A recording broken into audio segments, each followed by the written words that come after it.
exist in Florida, Disneyland. You can go there and you're in an entirely different world. Everything is pure fantasy. Nothing is real. Recently, a South African farmer who actually knows many of the individuals who came over here because of so-called genocide in South Africa had a lot to say regarding this. I found this video as recorded on Financial Alexander. Tyrone Bowman Live. Let's get it started. Let's find out what's going on here.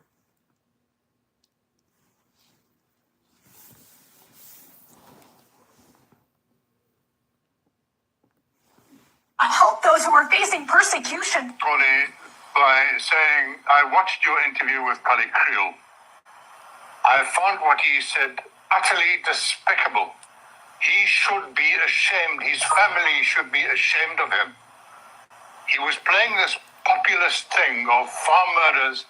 He refused to acknowledge that there is no genocide. He kept on talking around and actually shifting the blame. I thought it was despicable. He's become a bit of a Karl Niehaus nowadays, old Kali.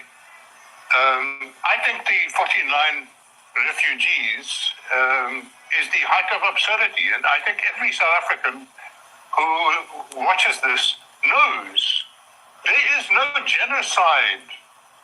Ek is 'n Afrikaner myself. There is no genocide. We are not being persecuted.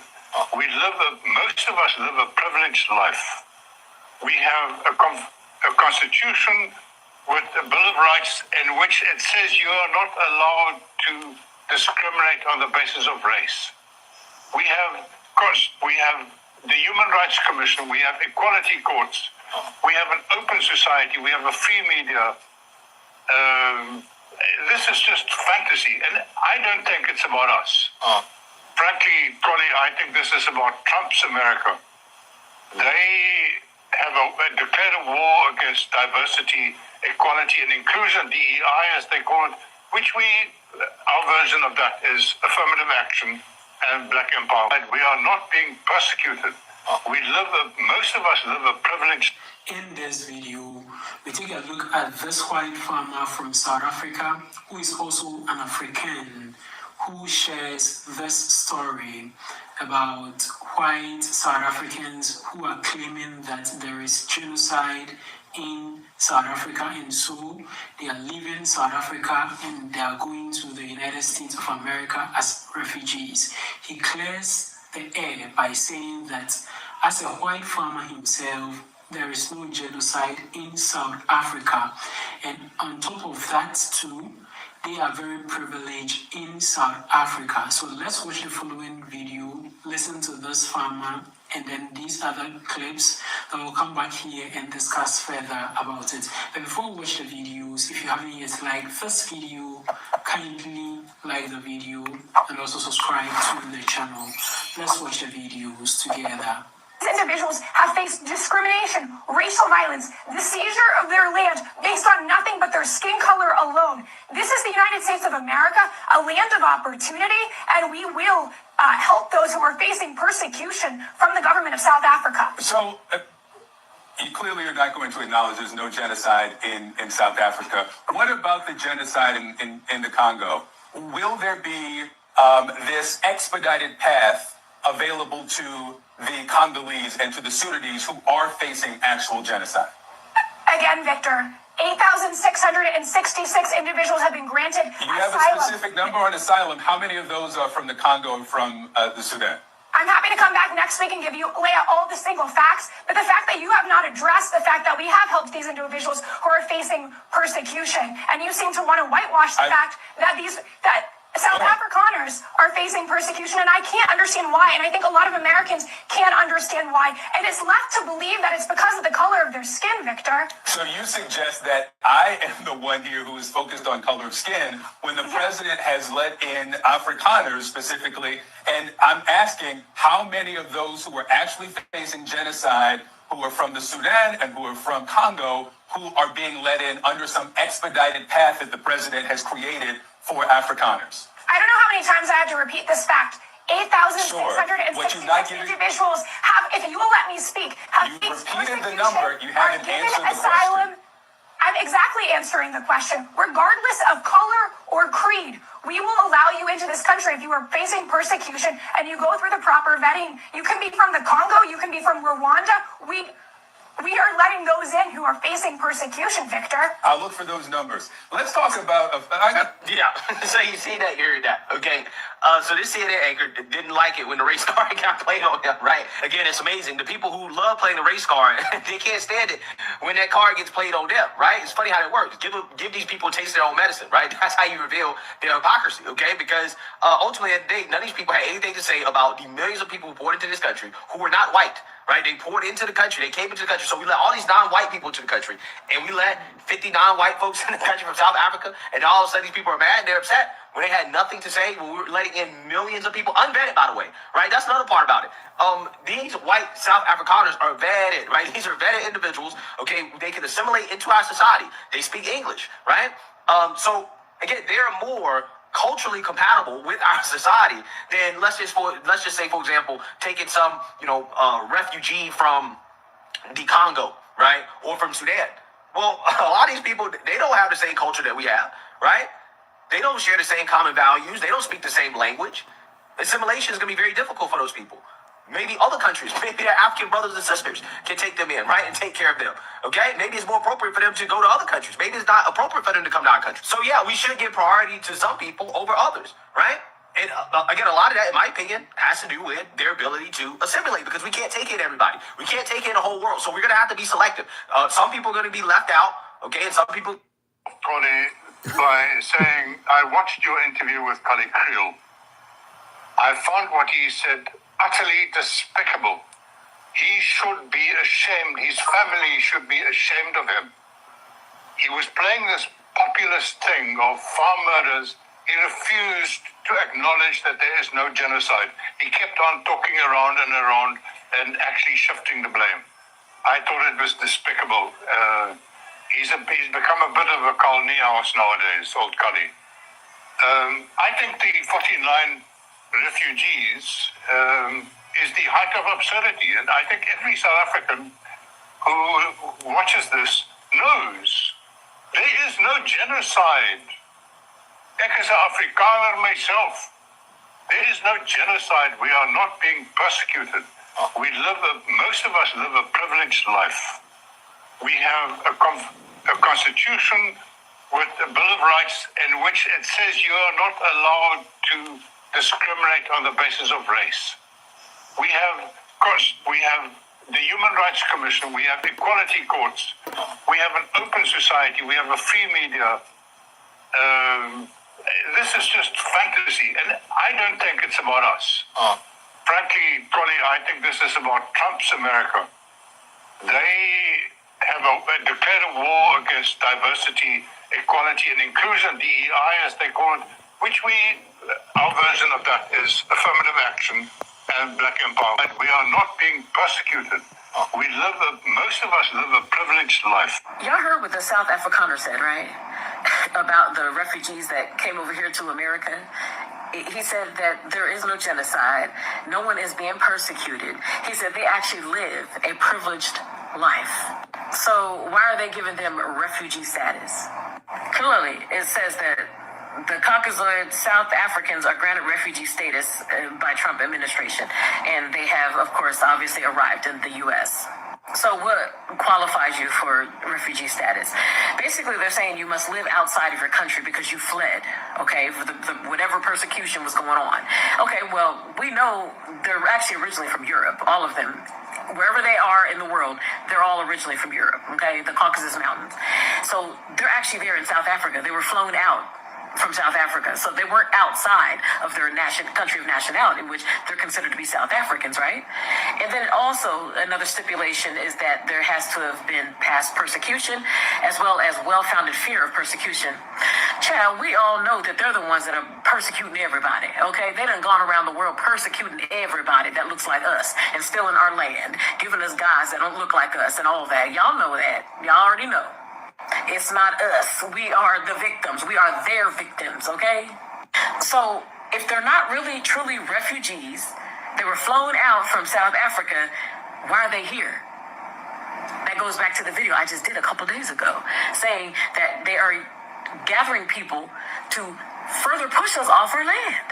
We know about the Indian removals, how they have basically stripped us off of our land. They've pushed us further and further off our land. This is the last hurrah to get us the F off of our own land. Telling us that we're Africans and that we have to go to Africa because that's really the motherland.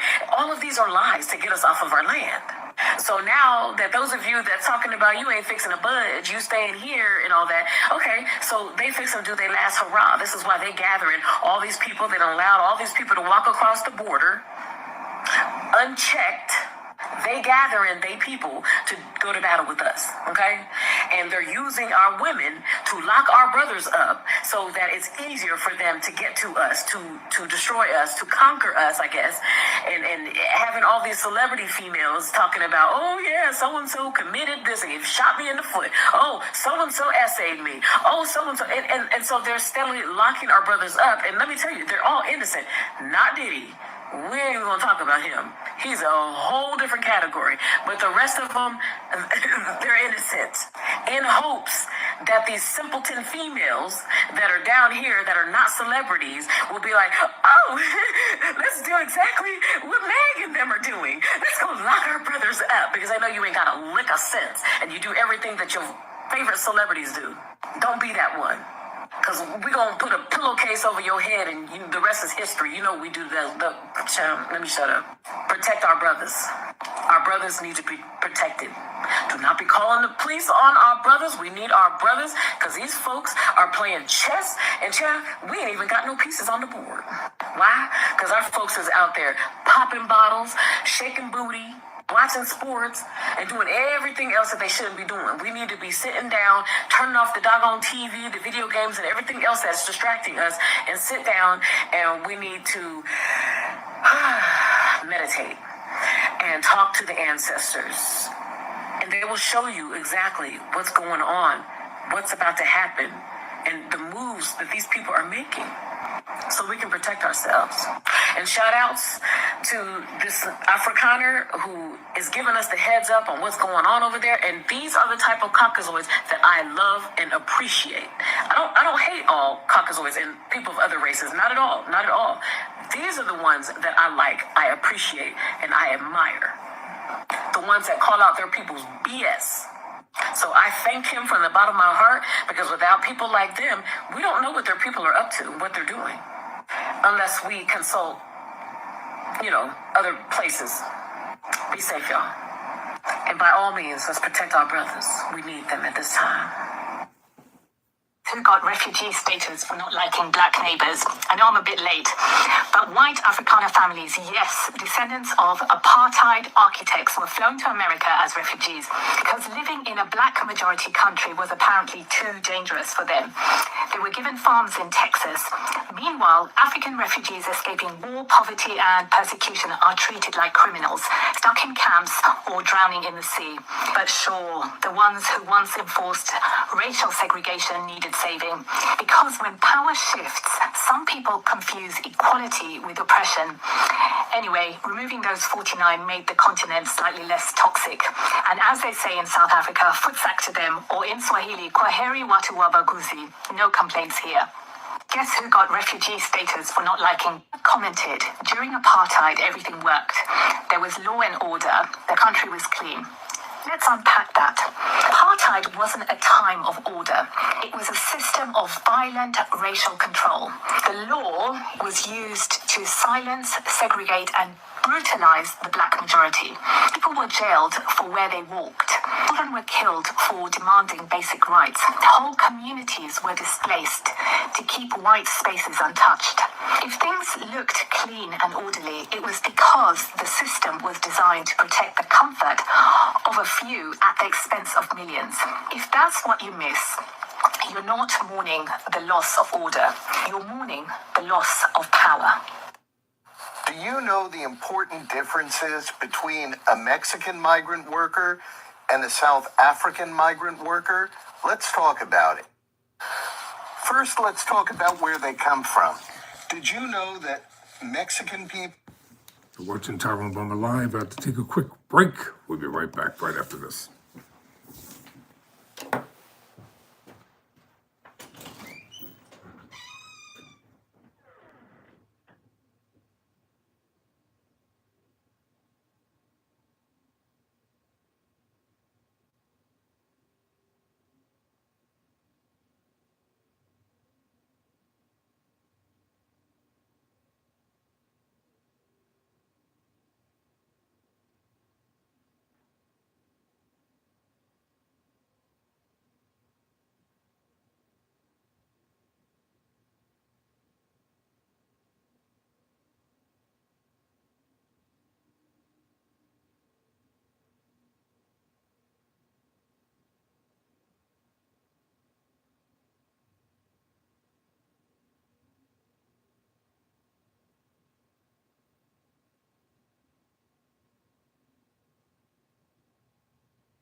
Welcome back, Tyrone Bowman Live. You're watching a video from individuals within South Africa.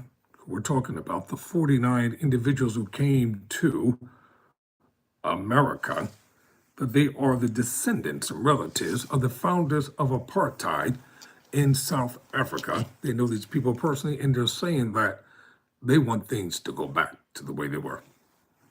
Let's continue here. People had half of their land taken by the United States. I'm amazed that people don't know this, but think of every city in the United States, Southwest, that has a Spanish name. That used to be Mexico. You know how Trump is saying he wants to take Greenland, how he wants to annex Canada? That's essentially what the United States did to much of Mexico. We have California, Wyoming, Nevada, Utah, Arizona, parts of Wyoming. I can't even remember all of them. Sometimes Mexican people like to say, we didn't cross the border crossed us. Now let's talk about where South African people come from. The people who are coming here as migrants were colonizers in South Africa. And during the apartheid system, black people had their citizenship taken away from them, and the country was run by white colonizers. Black people were sent to live in ghettos and Bantustans where they had no legal rights and lived very harsh lives without dignity until there was a revolution and apartheid was overthrown in rather recent history, I think like in the late 80s. Now that white people no longer control South Africa, many of these migrants feel that they want to live somewhere else. And Donald Trump and Elon Musk are here to welcome them. Now let's talk about benefits. You know, like free housing, food, shelter, things like that. Mexican people, Mexican workers, although we see them everywhere, picking our fruits and vegetables, working in restaurants, taking care of our elders, doing construction, doing building, the Mexican laborers have gotten zero free benefits, zero free housing, zero free food stamps, zero free Section 8, because they have been undocumented workers, working here under the radar, not because they wanted to, but because the rich people didn't want to fix the immigration system so they could pay them cheaper. But they did give many of the day laborers Social Security numbers that were not good for anything, but helping them to pay taxes into the system here. So yes, they've been paying into the system, but not getting any benefits. Now let's talk about the South Africans. They'll be here under refugee status, so they will be entitled to housing, food support, whatever someone on a low income level is entitled to in the state where they live, they will be entitled to it, and perhaps more. I don't know what the deal is that Donald Trump has set up for them, but they will be like the Venezuelan people that were here. The Venezuelan people also had a protected status. They were here legally because the United States had caused with sanctions, starvation, and, a humanitarian crisis in the United States' attempts to throw out a so-called socialist government the United States didn't like. So the South African immigrants will get these benefits that MAGA people like to talk a lot about. But understand, the Mexican day laborers, the Mexican migrant workers never received these benefits, but paid into the system. These are just things that, no matter what your opinion on immigration is, that I wish all American people, all United States citizens, I just wish people understood that. So, folks, as you may know, a group of Afrikaners, white South Africans, have come over to the United States this week, and it's first load of South Africans to assist and help revitalize the farming industry in the United States, and it's quite controversial, as you know. Well, Donald Trump is very disappointed to find out that this group of people who just came over this week actually have no farming experience. They have no knowledge of farming, and none of them actually had farms in South Africa. When they found out that they were actually a collection of security guards, actually part-time rappers, and a guy called Bradley who almost bought a tractor once. So this is obviously a real disappointment, PR exercise failure for the Trump administration. There was even one gentleman that thought irrigation was a TikTok challenge. Folks, the source for this is the BBN. Welcome back. So in this video, we looked at this white South African man who is a farmer, and he stated or debunked the notion that white farmers in South Africa are going through genocide, which he says clearly that it is not true.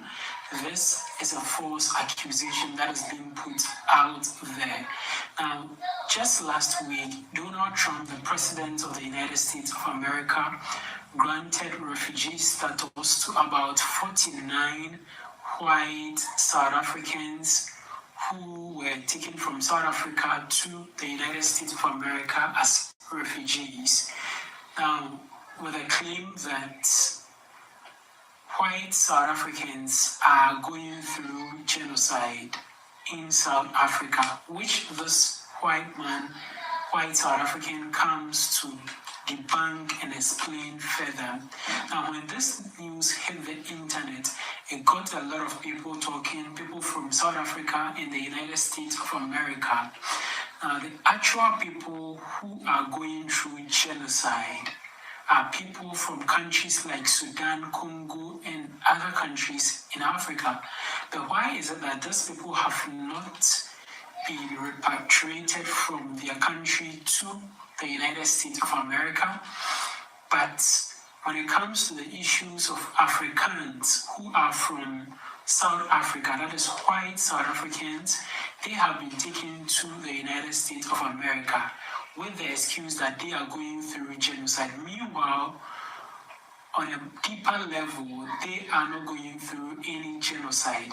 The Minister of Information in South Africa and Minister of Foreign Affairs have all claimed that there is no record of white farmers in South Africa who are going through any form of oppression or genocide as stated in the video.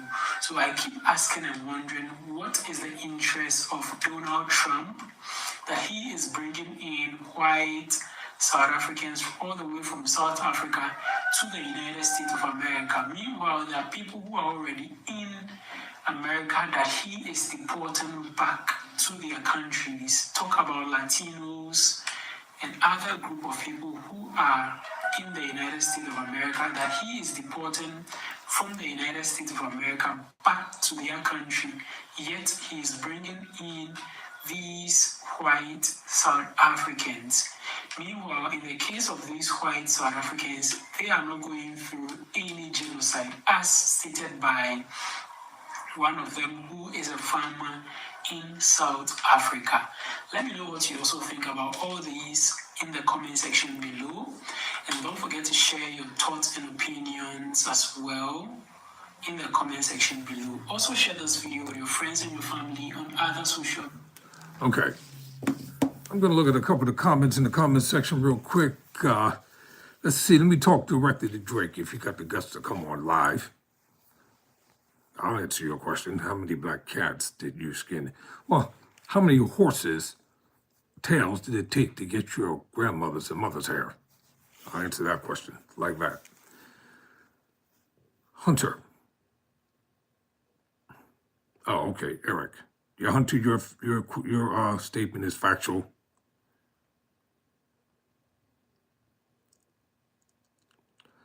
Life is life, and nobody should be murdered for any particular reason taking their land.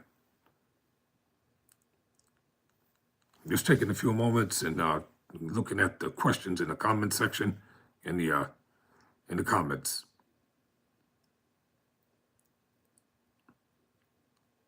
Says, dog, you're special. No, I'm not special. I'm just trying to be fair to everybody. And in the interest of fairness, I'll talk about any topic under the sun. I let people speak for themselves. I see a message is held for review. All right, that's all the time I have for now. Wait a minute. We got some more comments coming in. Documental some people. Okay. All right, doctor. And I'll be talking about that in a separate video as well. See, Jay York.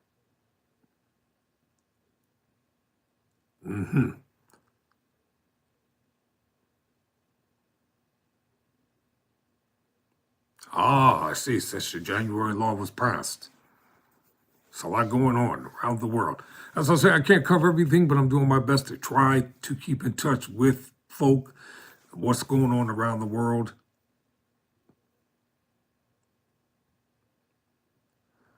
I'm going to be fair and objective to everybody. If you haven't subscribed to the channel, kindly think about subscribing to Tyrone Bowman Live, everybody. I appreciate it. And until next time, never surrender, never quit. Thank you for commenting, pro and con. It's all good. Amen. I believe in biblical prophecy. Yes.